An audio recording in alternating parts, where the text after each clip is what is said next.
కొంతమంది అధికారులు ప్రజలను అమ్ముతున్నారు, విలేకరులు కలం నమ్ముకున్నారు, బ్రోకర్లు కమిషన్లు అడుక్కుంటున్నారు.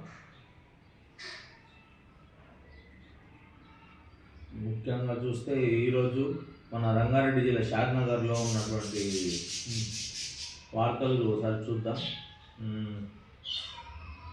శివకేశవుల కళ్యాణంలో మాజీ మున్సిపల్ చైర్మన్ కొందూరి నరేందర్ షాద్నగర్ వెంకటేశ్వర స్వామి వారి దేవాలయంలో మహాశివరాత్రి సందర్భంగా నిర్వహించిన చెన్నకేశవుల కళ్యాణోత్సవంలో షాద్నగర్ పట్టణ మాజీ మున్సిపల్ చైర్మన్ కందూరి నరేందర్, కందూరి మహేశ్వరి దంపతులు పాల్గొన్నారు.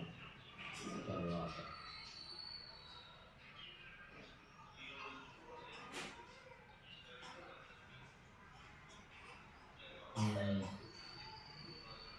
అగస్త నాడు అయితే మన షాద్నగర్లో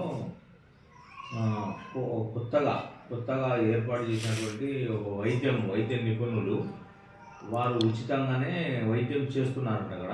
ముఖ్యంగా అంటే పక్షవాతం వచ్చిన వాళ్ళకు, పెరాలసిస్ వచ్చిన వాళ్ళకు ముఖ్యంగా వాళ్ళకు అక్కడ చాలా ప్రిఫరెన్స్ ఇచ్చి అన్ని